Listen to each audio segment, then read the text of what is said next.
We are on the afternoon break in the questioning of Emily Apple at the Undercover Policing Inquiry. We've had more report. We've gone through many more reports that have been on her. I'm joined, but I can't think of your name for a second. We've joined the Heather Mendick of the who's been a regular attendee of the hearings. It's been. I found it really stressful actually, listening to what we've been hearing, which is largely kind of focused on the way in which the forward intelligence teams had this symbiotic relationship with the SDS, and it really brought home to me the anger that led myself personally, I think many of the others of us, to campaign against the undercover policing was due to the actions of the forward intelligence teams, which was, incredibly brutal, and particularly the way in which Emily was treated by them, which was, individually really extreme. Yeah, that's the most striking thing about this afternoon's evidence, and should really be reported very widely, but probably won't be.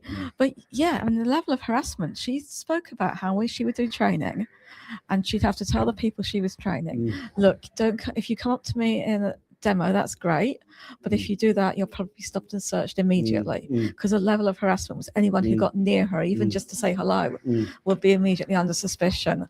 And she spoke about the kind of huge impact on her mental health. In fact, she was having nightmares about the forward intelligence team, and it's really horrible. The FIT team, all these names for these groups just really kind of don't. They take away the violence. Forward intelligence sounds like such a kind of anodyne thing. Why would you not want forward intelligence, right? Why do you not want a team who just thinks ahead? But they're just very violent, harassing people on the ground.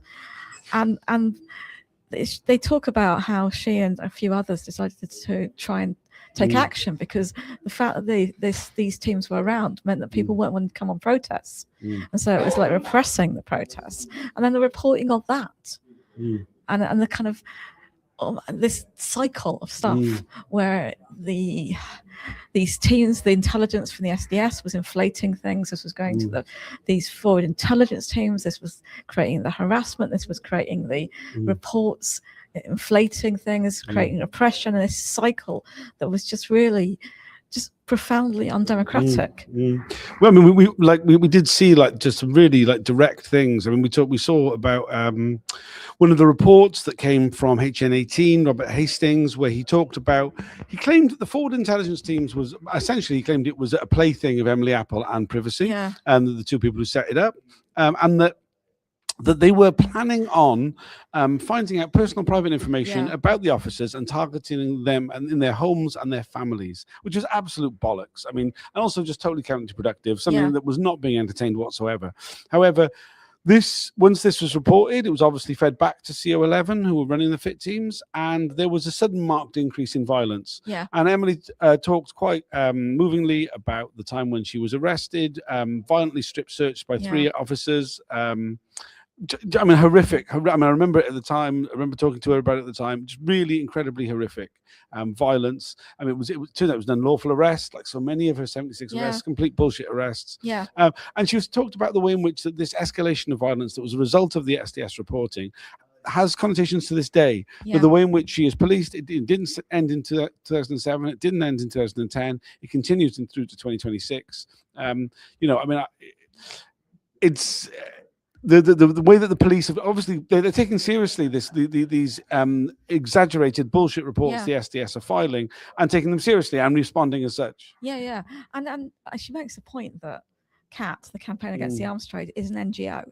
It's one of the really yes, it's a protest against the arms trade, but it's so part of the kind of officialdom of the UK in lots of ways. This organisation, it's not a fringe organisation. It's up there with a lot of the kind of standard just human rights groups insisting on legal process, due process, insisting on international law being respected, very kind of on the proper side of the protest.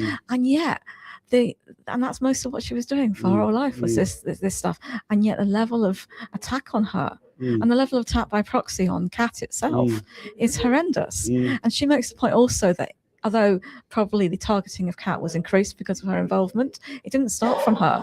This was seen as a legitimate target right from the get-go, just because they protested stuff. And I think like it made me think a lot about the way in which we've seen the attack on Palestine Action, the prescription of them, because it's always about protecting the arms trade, and the kind of way in which the British government can't countenance anything that sort of even does anything to challenge that relationship, challenge the embedding of the arms trade in the whole of British society through and through. Yeah, I think that's really key. I mean, we saw some of the other, we saw one of the authorization documents that the fact that they had like the contact details of another CAT activist. It turns out that was the person who did the police liaison, who had to give all her details to the police in order to do the police liaison, and this is being treated as if it's intelligence. I mean, just farcical, really. But yeah, this thing of like that blowing up children and like, you know, is such a key part of the UK economy that it's more important than our democratic rights. Yeah, really just horrible and disturbing, but like just absolutely true, and continues to be true to this day. In fact, more true almost than ever. I mean, you know, it's the levels of the power of the arms trade lobby within government right now is as strong as it's ever been. It's totally dictating our foreign policy entirely. Yeah, it is. And you know, even like locally in Hackney, we've got this campaign to, I think everywhere, to get and complicit investments by the local council. And one of the councillors, who I think probably broadly supports that, although he would never say it publicly because he's in the Labour Party, was talking about, well, I hope we don't get rid of all our arms investments, because, you know, we're going to be having this as a growth area of our economy. And it would be a shame for us to miss out on those profits, was essentially what he said. And it is shocking how even at that kind of local level of people who you know and are kind of usually interested in human rights, he's a lawyer, you know, he does that sort of law sometimes, I think. I don't know. I know his partner knows a lot about the spy cops that she was involved in, you know, and I think some of the research on this initially, and yet there he is saying that, and you're right, it's right the way through that we can't get away from this, and I don't know what we do about that, really. I mean, it's just a key part of capitalism, isn't it? And it's a key part of British imperialism.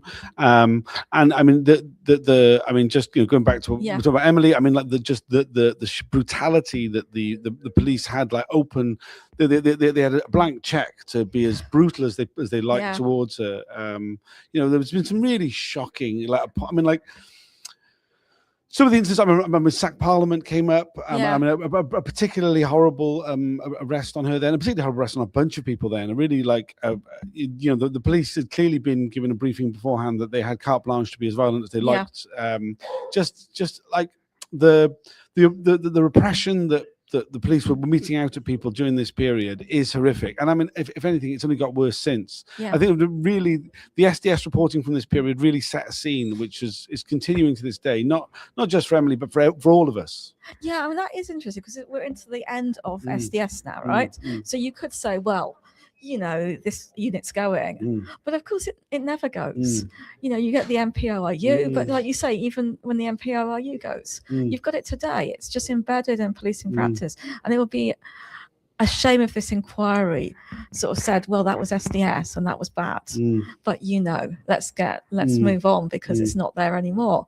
There has to be, I mean, I hope that there will be some kind of accounting of the way in which that culture carries on. And the mix of the way in which intelligence is this mix of, you know, made up stuff, overinflated stuff to justify, gossip, you know, what I got down the pub, what I chatted about with this person or that person, and stuff that was bloody obvious because you get it online or you get it from public information. And this presentation of these things as somehow an incredible, like, operation somehow, and all intermingled, so you can't often tell the difference between all of them. That you'll have a report that has a little bit of, like, I heard down the pub, of course, usually missing out the I heard down the pub. With the other stuff, with the overinflated stuff, with this public thing happening, and with the very, very private information of people's bank details and mobile numbers, name of their kids and stuff.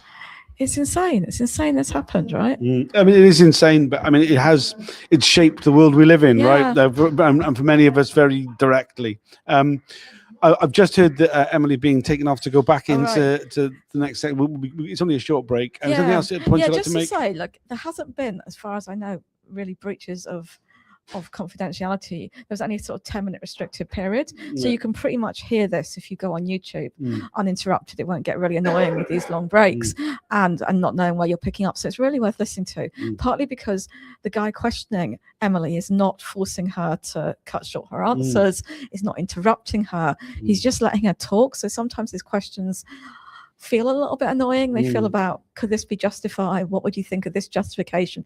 But he's allowing her to push back for as long as she wants in whatever way she wants. And I think it makes for really interesting evidence. And I hope people will go and listen to this. Yeah, that's a good point. I mean, I was moaning during the lunch break about some of his lines of questioning, but I think in many ways they do provide a platform for Emily to actually develop her points properly and in a full way.